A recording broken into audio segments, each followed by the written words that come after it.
Jude Bellingham pourrait manquer le début de saison avec le Real Madrid en raison de douleurs persistantes à l'épaule. Actuellement, tout se passe bien pour Jude Bellingham avec l'équipe d'Angleterre. Le joueur madrilène s'apprête à affronter l'Espagne de Dani Carvajal en finale de l'Euro 2024, ayant notamment contribué en marquant le but décisif face à la Slovaquie en quart de finale. Cependant, il semble que Bellingham ne soit pas en pleine forme pendant cet Euro, ni même à la fin de la saison avec le Real Madrid. En cause, une blessure à l'épaule datant du 5 novembre 2023. Après une mauvaise chute, Bellingham s'est blessé à l'épaule et est revenu au jeu après seulement quelques matchs, sans passer par une intervention chirurgicale. Une opération pourrait cependant s'avérer nécessaire après l'Euro. La bonne nouvelle est que le joueur n'a pas souffert de nouvelles luxations depuis, ce qui suggère une certaine consolidation de l'épaule. Toutefois, selon Relevo, cette blessure continue de poser des problèmes à Bellingham, entraînant des douleurs et une gêne persistante. Jusqu'à présent, Bellingham a cherché à éviter une opération, mais c'est le staff médical du Real Madrid qui prendra la décision finale après l'Euro, une compétition qu'il pourrait remporter ce dimanche, augmentant ainsi ses chances de décrocher le Ballon d'Or. Lors des derniers matchs, le joueur madrilène a été vu portant une attelle à l'épaule, une mesure de précaution qu'il doit encore prendre. Il a également joué sous antibiotiques pour atténuer la douleur. Bien qu'il se soit habitué à ces conditions, cette situation ne peut pas perdurer. Selon Relevo, le principal inconvénient d'une opération est la durée de l'indisponibilité qui suivrait. Une absence de 2 mois est envisagée, ce qui a jusqu'ici dissuadé Bellingham de se faire opérer. Il est donc possible que Carlo Ancelotti soit privé de l'international britannique pour le début de la saison prochaine. Dani Carvajal tente de convaincre Rodri de le rejoindre au Real Madrid. C'est ce qui ressort de l'extrait de l'interview du latéral espagnol à El Partidazo de Cope. De la Fuente affirme qu'il s'est endormi dans le bus. L'autre jour, Lamine s'est également endormi avant de jouer contre l'Allemagne. Nous sommes partis tôt pour le match afin d'éviter les embouteillages. Mais vous savez ce qui se passe. Nous venons d'une époque où, sous Luis Enrique, nous avions des règles plus strictes et nous avons essayé de les maintenir, mais il arrive un moment où quelqu'un arrive plus tard ou fait une erreur et cela nous a amené à un point où Morata dit que nous pouvons faire tout ce que nous voulons tant que nous gagnons le championnat d'Europe. Différence avec les règles de Luis Enrique, avant, nous n'avions pas de téléphone portable pendant les repas, les tables étaient dressées de manière ordonnée et nous étions tous en uniforme. Nous avons essayé de contrôler cela, mais Morata dit que chacun doit faire ce qu'il veut. C'est lui le capitaine et c'est lui qui impose des amendes à ceux qui enfreignent ces règles internes. Luis de la Fuente nous laisse le soin de gérer tous ces problèmes et nous avons déjà convenu que si nous gagnons dimanche, toutes les amendes seront annulées. Signé Rodri pour le Real Madrid, oui, sans aucun doute, d'ailleurs je le lui dis tous les jours, quitte Manchester, il n'y a pas de soleil là-bas. Viens à Madrid, on a besoin de toi, en plus tu es d'ici, de Madrid. Et que répond Rodri? Il dit oui, mais qu'il a un contrat et qu'il n'y a pas de clause libératoire. Mais ce serait une grande signature, sans aucun doute. En tant qu'Espagnol, à Madrid. Je pense que ça collerait parfaitement. Ballon d'Or, ça ne me traverse même pas l'esprit, ce n'est pas une chose à laquelle je pense. Mais si, le moment venu, il votait pour moi, je serais le plus heureux du monde. D'autre part, comme vous l'avez dit, j'ai surmonté des moments très difficiles et j'en suis très fier. Ce n'est pas facile de souffrir de blessures, d'être sur la touche et de voir que l'on n'arrive pas à rejoindre le groupe. Mais maintenant, je profite de chaque instant sur le terrain après ces mauvais moments et les choses se passent très bien. J'espère que nous pourrons remporter l'Euro dimanche, ce qui signifierait beaucoup pour moi. Zinedine Zidane attend depuis des années le poste de sélectionneur de l'équipe de France. L'échec à l'Euro peut-il fragiliser Didier Deschamps? Pas forcément. Il est bien connu que Zinedine Zidane n'a entraîné aucun autre club que le Real Madrid parce qu'il convoite le poste de sélectionneur de l'équipe de France, actuellement indisponible.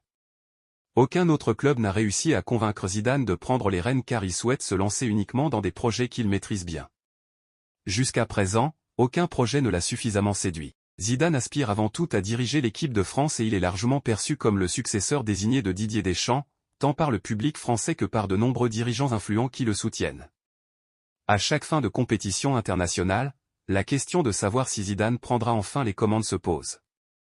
Cependant, le parcours décevant de l'équipe de France à l'Euro, malgré une place en demi-finale, ne devrait pas menacer l'avenir de Didier Deschamps. Ce dernier le sait bien et n'hésite pas à le rappeler aux journalistes, vous savez très bien ce que pense mon président, vous n'auriez peut-être même pas dû me poser la question, a-t-il répondu en conférence de presse après l'élimination, interrogé sur son avenir. Deschamps a raison, car il est sous contrat jusqu'en 2026 et bénéficie aujourd'hui du soutien du président de la Fédération française de football. Malgré les demandes pressantes des supporters pour un changement, remplacer Deschamps n'est pas à l'ordre du jour. Après 12 ans à la tête des Bleus, beaucoup souhaitent un renouveau incarné par Zidane. Ce débat était au cœur de l'émission l'After Foot sur RMC, où il a suscité l'agacement de Daniel Riolo. Il est là depuis 12 ans et refuse de répondre à cette question. Ça suffit.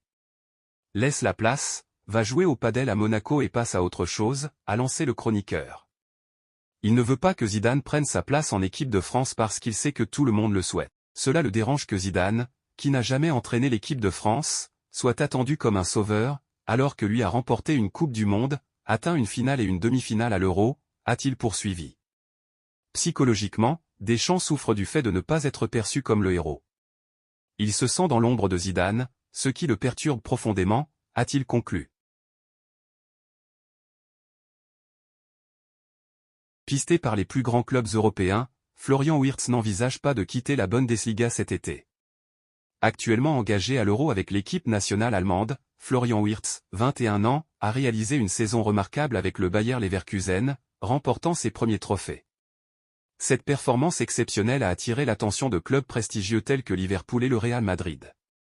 Son père a commenté la possibilité d'un départ. Florian a un contrat avec Leverkusen et il attend avec impatience la prochaine saison au Bayer, où il pourra disputer la Ligue des Champions pour la première fois avec Leverkusen. Ce sont les faits. Actuellement, l'attention est portée sur le championnat d'Europe. Ensuite, il y aura beaucoup à faire avec le club la saison prochaine, donc il n'y a pas lieu de spéculer. Il n'y a vraiment rien de plus à dire.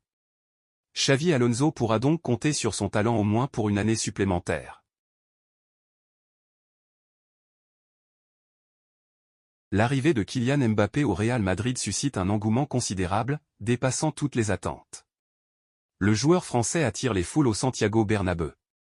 Le Real Madrid a officiellement lancé l'ère Mbappé cette semaine, et les supporters se sont mobilisés en masse. Suite à l'élimination de la France par l'Espagne, le club a annoncé la date de sa présentation officielle, prévue pour le mardi 16 juillet à 12 h, au stade Bernabéu.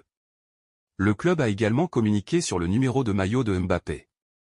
Comme prévu, le Français portera le numéro 9 cette saison. Depuis hier, il est possible d'acheter son maillot via la boutique officielle du club ainsi que dans d'autres points de vente. Le succès est phénoménal, en 24 heures, le club a enregistré plus de 7000 ventes sur son site internet, selon El Chiringuito. Quelques heures après l'ouverture de la boutique, les stocks étaient épuisés, entraînant un délai d'attente de plusieurs semaines. Parallèlement, les socios du club pouvaient dès ce jeudi acheter des billets pour assister à la présentation de l'ex-joueur du PSG.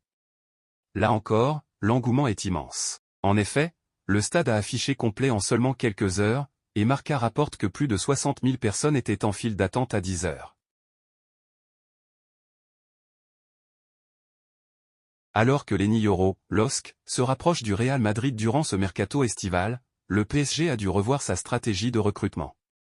Priorité de Luis Enrique au Paris SG, Lenny Yoro a fait l'objet d'une offre d'environ 40 millions d'euros, plus 10 millions de bonus, de la part de Florentino Pérez et du Real Madrid. En conséquence, Luis Campos explore d'autres options pour renforcer le secteur défensif du PSG. Selon des sources ibériques, Dean Huijsen a donné son accord à Luis Campos et Nasser Al-Khelaifi pour un transfert au Paris Saint-Germain. Les dirigeants de la Juventus Turin ont informé leurs homologues du PSG qu'ils exigent environ 20 millions d'euros pour le transfert du jeune défenseur central espagnol de 19 ans, qui a connu un prêt réussi à l'AS Rome. De plus, le PSG souhaite également le départ de Nordi Mukiele. Le club a ainsi entamé des démarches auprès du Feyenoord Rotterdam pour Lucharel Gertruida, capable de jouer en défense centrale et en tant que latéral droit, apportant ainsi une forte concurrence à Achraf Hakimi. Le Feyenoord Rotterdam estime son international néerlandais Lucharel Gertruida à environ 26 millions d'euros, à un an de la fin de son contrat avec le club. Le PSG est donc informé des coûts associés à Dean Huijsen et Lucharel Gertruida, qui seraient finalement légèrement inférieurs à ceux demandés par Lille pour Lenny Yoro. Le Real Madrid anticipe un possible départ d'Andry Lunin en ciblant Kepa Arrizabalaga comme remplaçant potentiel, d'après les informations de Marca qui ont suscité l'intérêt à Madrid. Lunin, actuellement suppléant de Thibaut Courtois, exprime des doutes sur son avenir au club, souhaitant davantage de temps de jeu ailleurs. Kepa, actuellement sous contrat avec Chelsea, a manifesté son intérêt pour un retour au Real Madrid et a mis en attente toute négociation de transfert dans l'attente d'une offre du club espagnol. Avec un an de contrat restant et un salaire élevé, Chelsea semble prêt à faciliter son départ pour alléger sa masse salariale. Bien que Courtois soit indiscutable en tant que gardien principal, l'arrivée potentielle de Kepa est perçue favorablement par l'entraîneur Carlo Ancelotti et la direction madrilène comme une solution viable si l'un décide de partir. Kepa pourrait accepter un rôle de remplaçant dans l'ombre de Courtois, une option qui s'aligne avec les plans du Real Madrid pour la saison à venir. L'avenir de l'U19 reste incertain, avec un an de contrat restant et aucune perspective de prolongation en vue. C'est une information surprenante qui circule sur le marché des transferts. Le Real Madrid aurait manifesté un intérêt pour un joueur du PSG. Après l'intense saga Kylian Mbappé, qui a laissé des traces dans les relations entre le Real Madrid et le Paris Saint-Germain, il semble peu probable que les dirigeants des deux clubs entament des négociations dans les heures à venir. Sauf si le joueur en question est jugé indésirable par son club. À Paris, l'heure est à la reconstruction sans Kylian Mbappé, et plusieurs joueurs ont été invités à quitter le club. Luis Enrique a une idée très claire de ce qu'il souhaite mettre en place et des profils dont il a besoin pour exécuter son plan de jeu. Manuel Ugarte, qui avait réalisé un début de saison prometteur avec le club parisien, en a rapidement fait les frais. En effet, l'ancien joueur du Sporting a complètement disparu des radars en deuxième partie de saison et est désormais mis en vente, lui qui avait été acheté pour 60 millions d'euros l'été dernier. Manchester United est actuellement en pole position pour l'acquérir, mais d'autres clubs s'intéressent également à lui. En France, selon France Bleu et le journaliste Abdel Aboulma, le Real Madrid serait vaguement intéressé. Manuel Ugarte reste dans le viseur de Manchester United, cependant, l'offre des Red Devils n'est toujours pas conforme aux attentes du PSG. Le Real Madrid manifeste également de l'intérêt pour le milieu uruguayen, a-t-il écrit sur X. Cet intérêt surprenant semble davantage relever d'une stratégie de communication initiée par le PSG et ou l'entourage du joueur pour faire monter la cote de Manuel Ugarte et donc son prix. D'ailleurs, aucun écho à ce sujet ne provient d'Espagne. Le club madrilène se concentre actuellement sur le dossier Lenny Yoro, qui est une priorité, suivi de celui d'Alphonso Davies, dont l'arrivée pourrait avoir des conséquences pour Fran Garcia voire Ferland Mendy. Malgré le départ de Kroos et peut-être celui de Ceballos, le Real Madrid n'a pas prévu de recruter de milieu de terrain cet été.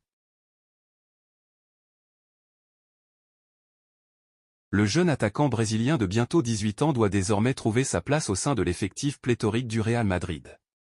Il a déjà fait part de ses ambitions à ses concurrents. Ces dernières années, le Real Madrid s'est constitué un effectif exceptionnel sous la direction de Florentino Pérez, se distinguant par sa capacité à anticiper les besoins de l'équipe. Cela s'est confirmé avec la signature du jeune prodige brésilien Endrick. À 17 ans, ce talent prometteur du championnat brésilien avait signé un contrat avec les Merengues et rejoindra le club cet été, 2 ans après la signature initiale. Il vient renforcer une équipe déjà bien fournie en talents offensifs, avec l'arrivée de Kylian Mbappé cet été.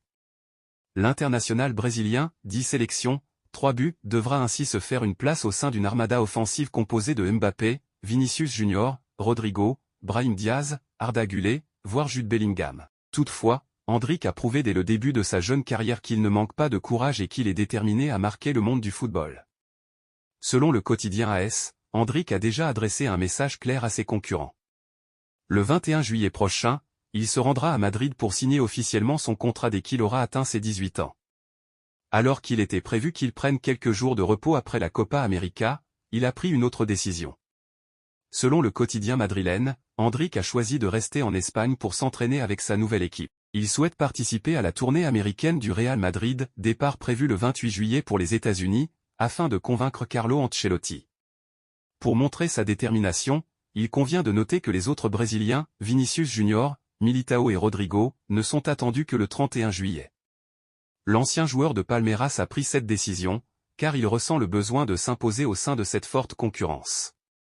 Bien qu'il soit confiant en ses capacités à obtenir du temps de jeu en équipe première, Endrick est conscient qu'il devra lutter pour prouver sa valeur. Il y a quelques mois, il avait déjà informé la sélection olympique brésilienne de sa volonté de ne pas participer aux JO de Paris en cas de qualification, ce qui n'a pas été le cas, pour se concentrer sur la pré-saison avec le Real Madrid. Endrick est donc impatient de se mesurer à ses coéquipiers et de prouver à Carlo Ancelotti qu'il est capable de bouleverser la hiérarchie. La tâche ne sera pas facile, étant donné l'effectif pléthorique en attaque, mais l'entraîneur italien saura apprécier sa détermination. Les autres joueurs sont avertis, Endrick n'est pas là pour plaisanter.